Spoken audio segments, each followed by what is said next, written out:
বিশ্ব পরিবেশ দিবসকে সামনে রেখে গাছের চারা প্রদান কর্মসূচি। 5ই জুন বিশ্ব পরিবেশ দিবস। এই দিবসকে সামনে রেখে বিভিন্ন প্রান্তে একাধিক পরিবেশ বিষয়ক কর্মসূচির খবর পাওয়া যায় প্রতি বছর। এবারও তার ব্যতিক্রম হচ্ছে না। এই দিবসে নেওয়ার কর্মসূচিগুলি সচেতনতা বাড়ায়, কর্মসচল করে এবং পরিবেশগত স্থায়িত্ব প্রচার করে, এমনটাই মনে করেন কেউ কেউ। এই গুরুত্বপূর্ণ দিনটিকে সম্মান জানাতে এবার সিউড়ির একটি স্বেচ্ছাসেবী সংস্থা তৃপ্তি ফাইন আর্টস এবং তৃপ্তি মোটো প্রাইভেট লিমিটেডের পক্ষ থেকে সিউড়ির বাগানবাসী নামে এক সংস্থাকে শতাধিক গাছের চারা তুলে দেওয়া হয়। সেগুলি তুলে দেন সংস্থার কর্ণধার বৃক্ষ পরিবেশপ্রেমী তথা সমাজসেবী তৃপ্তি মুখোপাধ্যায়। বাগানবাসীর পক্ষ থেকে তৃপ্তি দেবীকে একটি স্মারক উপহার তুলে দেওয়া হয়। এই গাছের চারাগুলি পরে স্থানীয় একটি বেসরকারি কলেজে লাগানো হয়।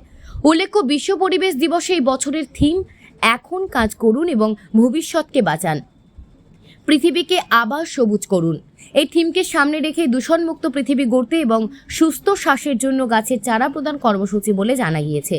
আসন্ন অরণ্য সপ্তাহ উপলক্ষে একাধিক কর্মসূচির আয়োজন করেছেন তৃপ্তি দেবী, যা প্রকৃত অর্থেই প্রশংসার দাবি রাখে বলে মন্তব্য করেছেন পরিবেশ তথা প্রকৃতিপ্রেমী একাংশ। বীরভূম থেকে মোহাম্মদ সফিউল আলমের রিপোর্ট, নিউজ প্রাইম টাইম। আমাদের সিউড়ি বাগানবাসীকে প্রচুর গাছ উপহার দেওয়া হলো, যেগুলো আমরা সিউড়ির কাছে বিভিন্ন জায়গায় কলেজে রোপণ করব। আশা করছি ওনাদের এই উদ্যোগের ফলে সিউড়ি আরও সবুজ, আরও শীতল হবে।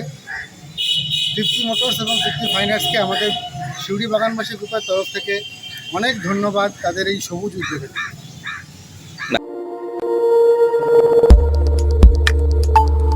আমাদের সাথে থাকুন এবং দেখতে থাকুন নিউজ প্রাইম টাইমস, আপনাদের সাথে, আপনাদের পাশে।